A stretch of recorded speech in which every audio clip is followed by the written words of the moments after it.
Hi, my name's Phil. I like talking about politics. So yesterday, a Labour MP jumped on the leaving the ECHR bandwagon. What I'd like to set out is why no Labour MP should even contemplate such a thing. But also, as there's no point trying to be like Canute and command the sea to retreat, discuss the root cause of these calls and what we need to do to nip them in the bud before we literally vote away our basic rights. But first, for daily news and politics, please click the subscribe button to stay notified. So several parts of this discussion really. Let's begin with the issue of a Labour MP, Graham Stringer, saying that he believes the UK should leave the European Convention on Human Rights. Now, it's not that the problem he identifies is not real, but the solution he identifies is like the worst way to deal with it, but also something no Labour MP should contemplate. But before I explain why, let me just avoid a misunderstanding here. I'm not saying Stringer should not be advocating this move because it's aping Nigel Farage or because it's socially conservative and Labour are like socially liberal. Labour are not, and they never have been socially liberal or socially conservative. It's always been split. Labour are not defined by social policies at all. That's the Lib Dems, who are defined by social liberal attitudes, and Reform UK nowadays, who are defined by socially conservative attitudes. The Conservatives are defined by the belief that the markets should run the economy, so social policies can vary wildly within their party. The Greens are defined by environmental policy, so social attitudes vary there as well. And Labour are defined by workers' rights, so they also have wildly varying social attitudes. Some people may think Labour are liberal because the only Labour government most people have ever known was the one run by Blair and Brown, and that was a liberal Labour government. But that was because not only were they liberal prime ministers, but they had no strategic need to be otherwise, other than when it came to prison policies. So this has nothing to do with the social policy. The reason I'm dismayed to hear any Labour MPs say this is because the European Convention on Human Rights, although applicable to all, materially improves and protects the lives of people in the workplace, their workers' rights, and better workers' rights is what unites everyone in Labour. It's actually the only thing which unites them because that is the one core value of Labour, which is why there's always such arguments on literally every other policy platform. But let's go through a couple. So, nobody should be forced to perform forced or compulsory labour. Now, we have a bit of a problem in the UK. We can't get seasonal labour at harvest time in particular. We used to rely upon migrant labour during these months, but Brexit made that more difficult and more expensive. Well, to a certain sort of government, a good solution could be to round up the unemployed and send them to the fields. However, a couple of problems with that. First, the unemployed by and large don't live in rural areas, right? Second, most wouldn't be fit or motivated enough to do the work as quickly as those who currently do it and are experienced at doing it. But what if you could force people out of their homes in Middlesbrough or Barnsley, stick them on a bus, drive them to a camp for farm workers? They would then be forced to pick crops, being paid only according to their productivity, so they couldn't pick much due to fitness problems. Yeah, okay, you don't get paid as much, right? But that's fine because they've got no say in the matter. Out picking crops for weeks on end, miles away from their families.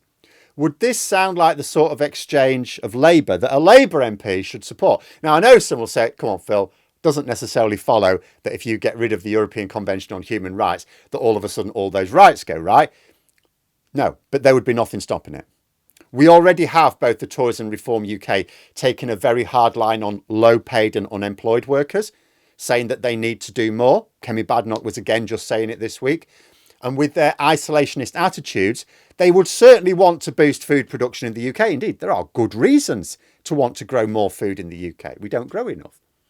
But how to do it when we don't have enough farm labour available? Well, you've got to force it, haven't you? There's also a specific provision for the right to join a trade union. Both the Tories and Reform UK are openly anti-union.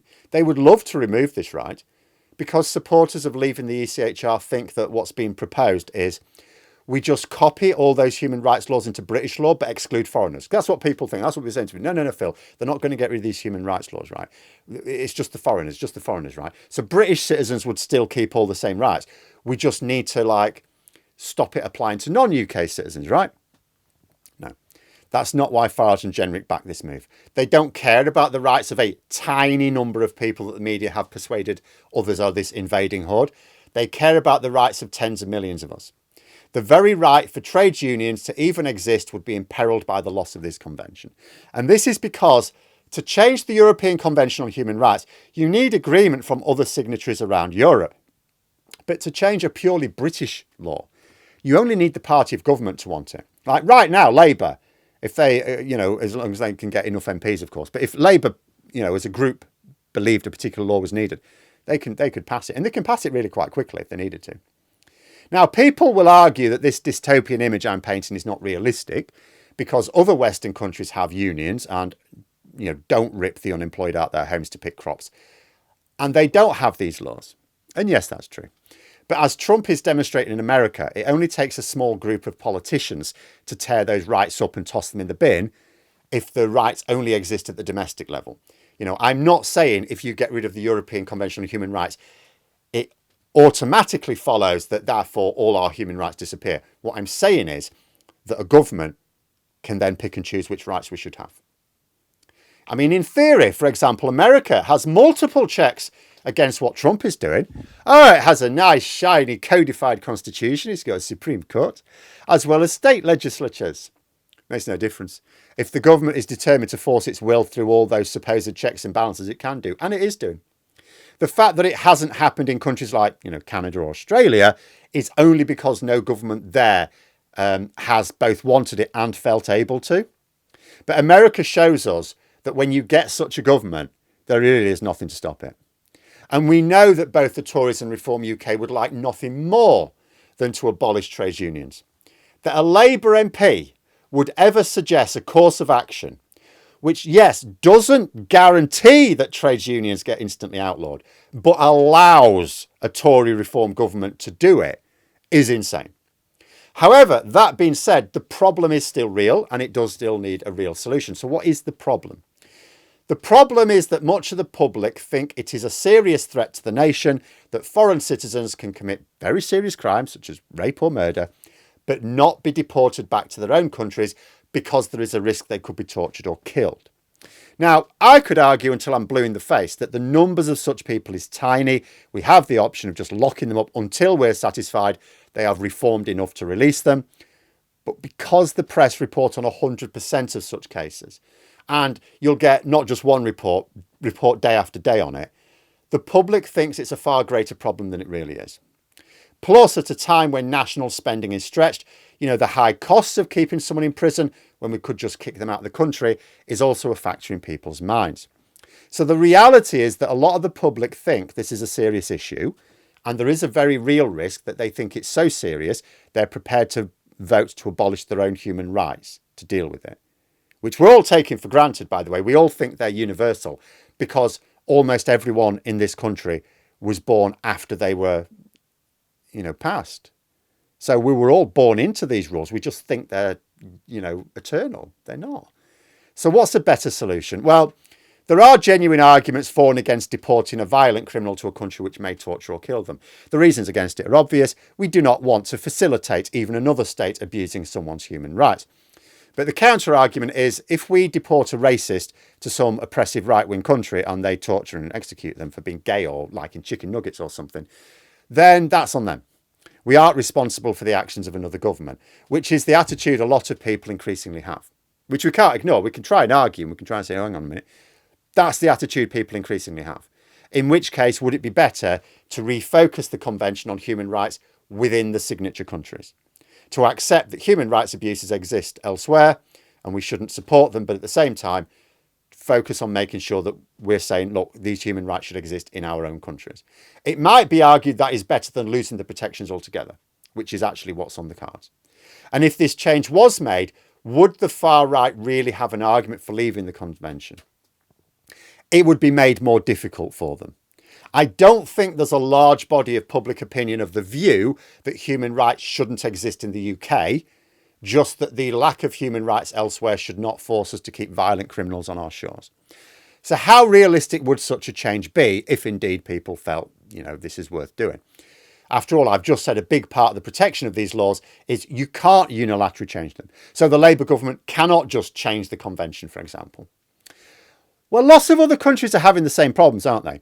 In fact, although the far right are blowing asylum issues massively out of proportion in Britain, we have a way smaller problem than many other European countries. If you just look at the numbers, if you were to look at the way asylum is reported in the UK and then you look at the numbers, the rest of Europe must be looking at us going, you're like children. You're behaving like children. But that is the fact of the matter. The fact of the matter is that other European countries, many of whom are much closer to the issues and therefore face the brunt of it, have the same problems.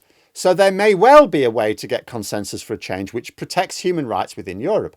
I gather Shabana Mahmood, who's Labour's Justice Secretary, is working on a bit of a two-pronged approach in that area. I think, one, I actually believe that she is trying to persuade other countries of the need as well, but she is also working on refining the guidance to see if there's any wriggle room within the laws as they currently exist to deport more foreign criminals as well. Because if deportations of foreign criminals is not blocked by the convention, the arguments for leaving it are much diminished. I mean, I suspect the far right would still complain that it stops us deporting non-criminal asylum seekers because of it. But that would be a lie. It's a UN law which binds us there. And the Supreme Court also made that clear in their Rwanda ruling. But it's important to see the real problem here. The real problem really is that foreign-backed parties in the UK want us to massively weaken our human rights laws. There are currently... They're basically succeeding at the moment. They're succeeding in persuading people that this should be done. So we need a solution.